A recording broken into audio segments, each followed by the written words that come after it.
You, for example, you're born in like a black neighborhood. You're born in like O Block or something like a very like a. Oh, you don't know what O Block is? Oh. Lord have mercy. Let's see what little Charlie got to say about systemic racism. Spoiler alert, it's about to be foolishness. Oh, can I start now? Oh. Nice to meet you, Charlie. I'm a big fan. I think you're a very beautiful man. I admire you physically. But, no homo. Stop the tape. Stop the tape. This boy just tripled down on no homo? Sir, you say it once. We heard you. Say it 3 times. And now you sound like you're trying to summon RuPaul out the mirror. No homo. I did have a question. Something I don't find very interesting about you, something I find kind of repulsive, is that I believe you said that the Civil Rights Act was bad and that we shouldn't have that. Okay, well... Oh, thank you. I appreciate that. I don't like you as much as Charlie, though. First of all, what's your name? Sorry. I don't want to be, like, filmed and stuff. Too late. I'm anonymous, number 1. Anonymous guy. Okay. Well, hello. Nice to meet you, anonymous guy. Thank you. Nice to meet you, too. Yeah, I believe in part of the essence of the Civil Rights Act went way too far, way too wide. Oh, how did it go too far? Well, for example, it created an entire civil rights leviathan that gave us affirmative action. Civil rights? Not Leviathan. Charlie boy acting like Martin Luther King was fighting a dragon. Civil rights gave folks the right to eat lunch together. And he mad because white folks had to share the fries? Affirmative action. Civil rights leviathan? What do you mean? Yeah, so if you can let me finish 3 words in. Sorry. It allowed the Department of Justice to go after people that have different skin color, a.k.a. white people, and prevent them from getting jobs in college admissions. You have a job. I'm sorry? You have a job. No, you're right, I do. Right, but just until Trump came around, until the Supreme Court decision, thanks to the Civil Rights Act, if you have white skin color, it's much harder to get into a college than if someone has black skin color. Much harder. You have to get higher test scores. It's a much harder pool, largely thanks to the precedent set by the Civil Rights Act. Not to mention all the trans stuff that we're seeing. We're seeing men be able to win trophies and medals from women across the country, and they use the Civil Rights Act to justify it. Okay, I think I see where you're coming from. So you think that it's harder for white people because black people they could have lower tech scores again? It's not what I think. It's the fact. That's what you're saying. Okay. All right. Well, I guess what I would say too. I think perhaps you're familiar with the term equity, right? Where different people have different circumstances. It's which Marxism. leads them to different outcomes. I reject. Okay. Well, whether you reject it or not, I think it's a prescient concept in this argument. Because what you have to understand is that when for example, you're born in like a black neighborhood, you're born in like O Block or something, like a very like a. Oh, you don't know what O Block is? Oh. Well, if you're born there, if you're born in a very poor area like that, with like very low economic opportunity, very poor schools with very low ratings, where the average test score is much lower, when you're in that environment, you have the whole system up against you, right? So when you say in that kind of circumstance, when you're facing the whole, I guess, leviathan of systemic racism, when you say that, sorry, let me just finish it. When you say it's fair to, for example, lower the standard because knowing that their circumstances were like that, perhaps based on what they had, what was presented to them, they had the correct amount of merit to get into a school. Okay, so are you a student here? I'm guessing you are. Oh, yeah, I'm a student here. Are you a pretty good student? Oh, yeah, I would say I'm a good student. I have a pretty high GPA. Okay. Yeah. Can you give your GPA to her because she's a woman of color, please? Oh, well, you want me to give you a... Cut the camera. Cut the camera. Ain't nobody snatching GPAs out your backpack like Pokemon cards. Equity don't mean steal your grades. It means stop running races where one side's starting in quicksand. You want me to give you a... I mean, I can. Would you be willing to do that? Yeah, sure. You cool with that? Yeah, so, I'm fine. Wait, you mean I want you... Like tell her or like give it to her? By force. Like so we're swapping it. Let me tell you what I'm going to do. By force, white man. Okay, yeah. I'm going to take your GPA. I'm going to give it to a woman of color. Okay. You're cool with that? I mean, yeah, I can just work back up. Like, there's no working back up.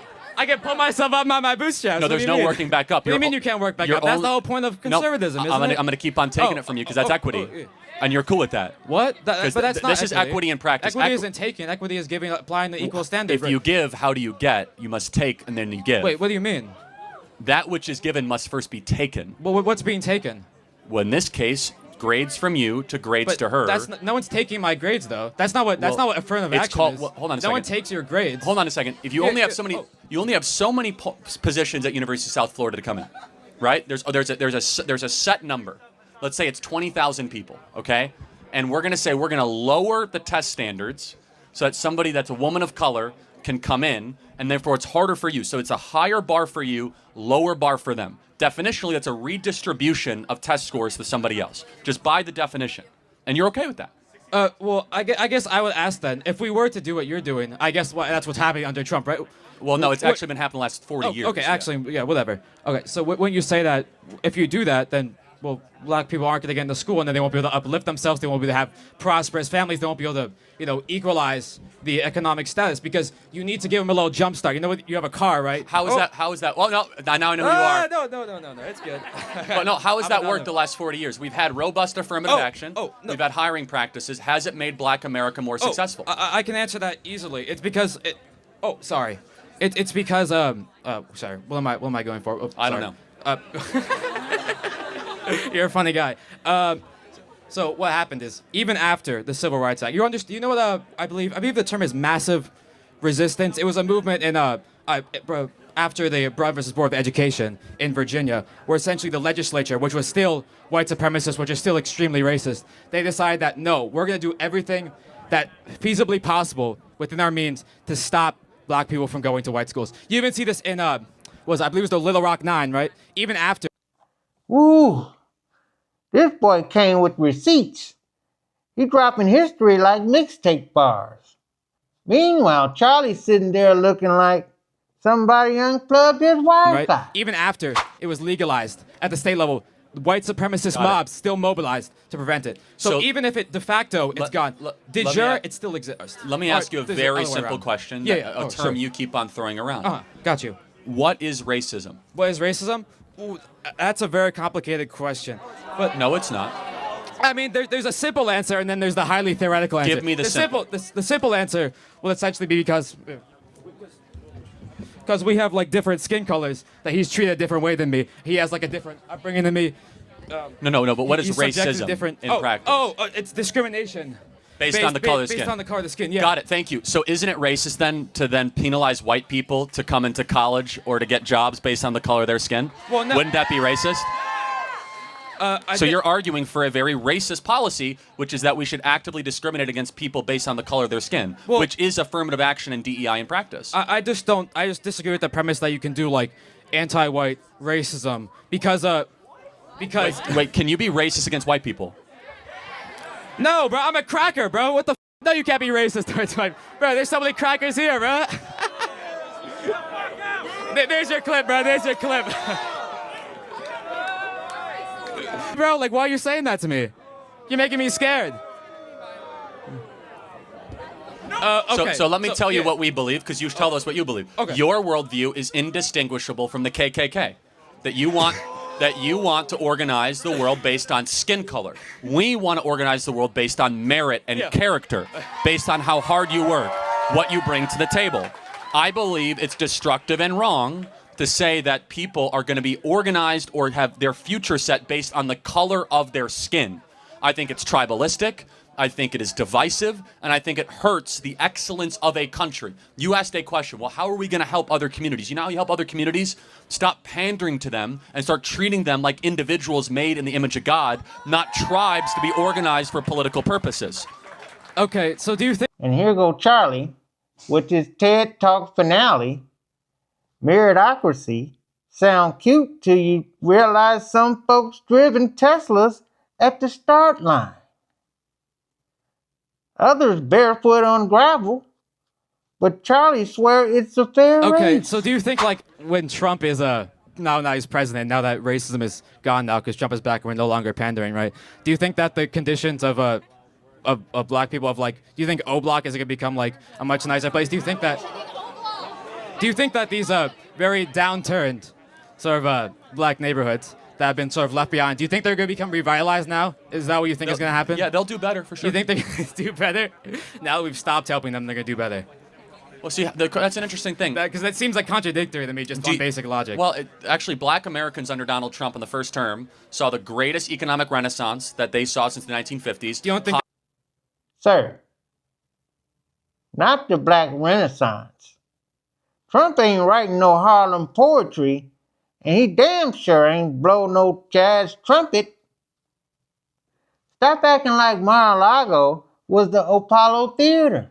Highest wage increases, lowest unemployment, revitalization, amazing investment in their communities, opportunity zones. But that's when we had affirmative action. So wouldn't that be bad? Well, again, we actually got rid of affirmative action now. But it's going to do even better. Now, but I'm talking about before. Those are unrelated things, though, just to be perfectly clear. They don't seem unrelated to me. Well, affirmative action is addressing racism. They affirmative action is, again... So I'm sorry, I don't mean to interrupt you. No, you are. That's okay. I'm sorry. Affirmative action is largely federal government hiring practices and the adjacent institutions. I think that all communities will do even better when we stop living under the soft bigotry of low expectations. Inherent in your argument is that we have to pander to certain communities based on the color of their skin because they can't do as well as white people. I reject the premise. I think that we should try to say, I don't care about the color of your skin. I care about what you bring to the table. And stop pandering to people based on special criteria, points, and acceptance to college, saying that we're going to make it easier for one group and harder for another group. I don't think it's pandering, though. I think it's understanding. Okay, but understanding the respective circumstances and working based on that. Do you think that we should have black-only dormitories in America?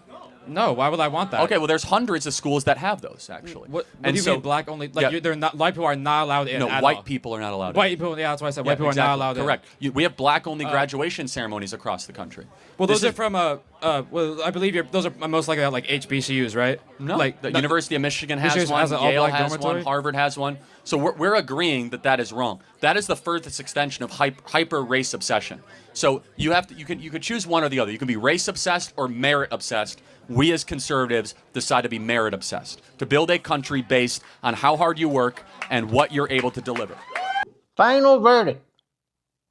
Charlie Kirk guilty of being dramatic, guilty of GPA theft role play, and guilty of trying to remix Black history. Case closed, child.